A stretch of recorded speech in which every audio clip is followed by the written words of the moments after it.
भेंट करने के लिए कृपया अपने अतिथियों को प्रदान कर दें। श्री प्रदीप अग्रवाल जी,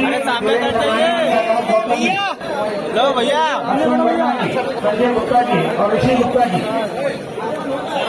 और एकता अग्रवाल जी, श्रीमती एकता अग्रवाल, वो बंदे घर से निकलेंगे, किसी के माई का लाल की हैसियत नहीं है। अपराधी की, गुंडे की, बदमाश की कि हमारे व्यापारी समाज की तरफ बुरी नजर से देखें। जहां तक आपकी व्यक्तिगत जो समस्याएं हैं, व्यापार को लेकर, जीएसटी को लेकर, सीलिंग को लेकर के, हमारी सरकार संवेदनशीलता के साथ आपके साथ खड़ी है। जैसे ही जानकारी मिलती है समय समय पर, आप जानते हैं जीएसटी काउंसिल की जब बैठक होती है, हमारे वित्त मंत्री जी बंगलोर से लेकर दिल्ली तक की बैठकों में शामिल होते हैं और लगातार हर बैठक में कुछ न कुछ प्रदेश के लिए, देश के लिए संशोधित करा करके आते हैं। 2019 में भारतीय जनता पार्टी ने जो वादा करा था, जिस वादे पे चुनाव लड़ा था, आज वो वादा पूरा होता हुआ नजर आ रहा है। भारतीय जनता पार्टी ने व्यापारियों से ये वादा करा था कि कल्याण बोर्ड का गठन होगा और वो कल्याण बोर्ड का गठन आज हो चुका है। तमाम व्यापारी मौजूद रहे उस कल्याण बोर्ड के जो गठन हुआ है उसमें। हम बात करें तो तमाम जो व्यापारी हैं प्रदेश भर से वो यहाँ आज आए हुए हैं और ये जो गठन हुआ है इसमें मुख्यमंत्री, उप मुख्यमंत्री ब्रजेश पाठक और वित्त मंत्री सुरेश खन्ना मौजूद रहे और पंकज सिंह मौजूद रहे। तमाम जो नेता थे भाजपा के वो मौजूद रहे। आपको बता दें कि इस व्यापारी कल्याण बोर्ड के गठन में जो ब्रजेश पाठक ने जो स्पीच दी है, जो भाषण दिया, उसमें ये कहा है कि जब सपा की गवर्नमेंट थी तो सपा का ये नारा था कि बंद दुकानें तुम्हारी होंगी और खुली दुकानें हमारी होंगी। अब व्यापारियों के ऊपर कोई आंख उठा के देखेगा उसका नतीजा सही नहीं होगा। और ये भी कहा ब्रजेश पाठक ने कि व्यापारी जो हैं वो भाजपा की रीढ़ की हड्डी हैं और अब उनके साथ नाइंसाफी बर्दाश्त नहीं होगी। आदरणीय अभिषेक खरे जी जो हमारे भारतीय जनता पार्टी के व्यापार प्रकोष्ठ के अध्यक्ष हैं, इस कार्यक्रम के व्यवस्थापक है, उपस्थित सभी भाइयों तथा बहनों, पत्रकार मित्रों, व्यापारी समाज प्रारंभ काल से ही भारतीय जनता पार्टी की रीढ़ की हड्डी रहा है।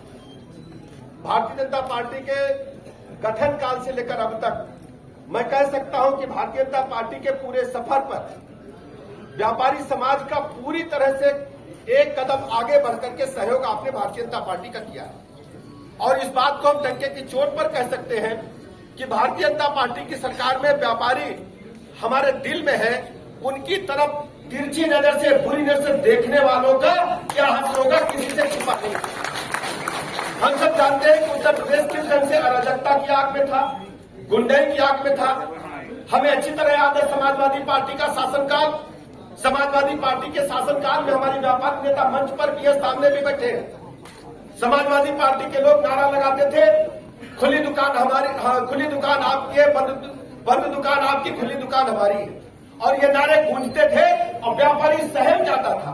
दिन में 2 बार जाते थे, 3 बजे भी जाते थे लंच करने के लिए, तो दिन भर की बिक्री को छोटी सी गुल्लक को लेकर के घर जाकर के सुरक्षित रख करके आते थे।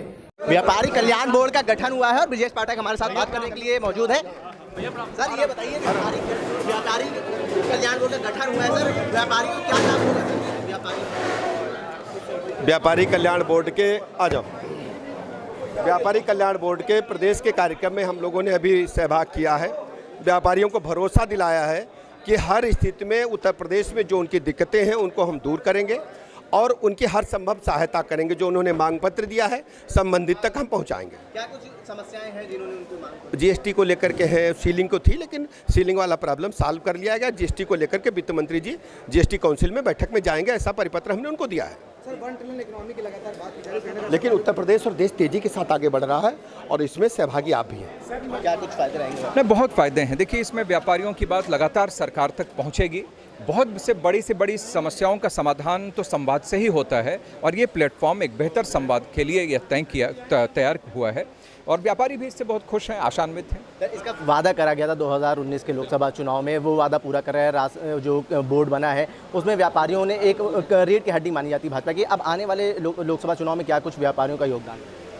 नहीं, देखिए, तो हमेशा ये बहुत बड़ा यह वर्ग हर देश के हर शहर में, गाँव में, गलियों में, हर जगह यह वर्ग है और एक देश की अर्थव्यवस्था को भी बेहतर बनाने में उनका बहुत बड़ा व्यापारी वर्ग का यह इसमें उनका रोल है। किसानों के साथ, जवानों के साथ इनका भी एक बहुत बड़ा रोल है और कहीं पर भी कुछ लोगों ने जिस तरीके से उनके विरुद्ध एक जो माहौल पिछली सरकारों ने खड़ा कर दिया था, उनकी छवि को टार्निश किया था, प्रधानमंत्री जी ने जीएसटी के दायरे में लाकर और ट्रांसपेरेंसी लाकर सभी व्यापारियों को खुलकर ईमानदारी के साथ सिर ऊंचा करके काम करने का अवसर दिया है। और ये कल्याण बोर्ड जो बनाया है, व्यापारी कल्याण बोर्ड, इसके माध्यम से भी देश भर के व्यापारियों की समस्याओं को लगातार आती रहे सरकार के पास, इसके लिए वो तैयार किया है। तो इसका निश्चित रूप से एक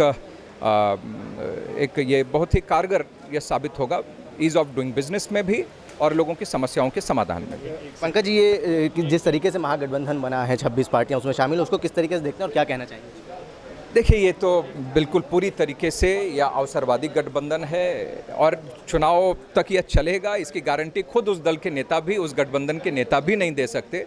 अभी पहले दिन आया नहीं, गठबंधन तैयार नहीं हुआ कि नाम को लेकर, नेताओं को लेकर अलग अलग दल के उसमें से नेता अलग अलग अपने अपने नेताओं को प्रधानमंत्री देखना चाहते हैं और वो सब सपने में ही वो हैं। देश का प्रधानमंत्री तीसरी बार नरेंद्र मोदी जी बनने जा रहे हैं और देश की जनता ने यह तय कर लिया है। बहुत बहुत धन्यवाद सर। बहुत धन्यवाद। हमारे साथ बात करने के लिए पंकज सिंह थे। भाजपा ने जो 2019 में वादा करा था, आज वो वादा पूरा करा है और तमाम जो व्यापारी हैं यहाँ मौजूद हैं। व्यापारियों के अंदर एक उत्साह देखने को मिल रहा है। तमाम जो व्यापारी आज यहाँ इकट्ठा हुए हैं, एक बड़ा सम्मेलन हो रहा है, हज़ारों की तादाद में व्यापारी यहाँ इकट्ठा हुए हैं और तमाम जो बड़े नेता हैं, उप मुख्यमंत्री ब्रजेश पाठक यहाँ मौजूद रहे और वित्त मंत्री सुरेश खन्ना यहाँ मौजूद हैं और तमाम जो बड़े नेता हैं भाजपा के, वो यहाँ मौजूद हैं और तमाम व्यापारी यहाँ मौजूद हैं। उनको काफ़ी खुशी है। जनसंदेश टाइम्स के लिए कैमरा पर्सन निशान खान के साथ आकिब मिराज खान, लखनऊ।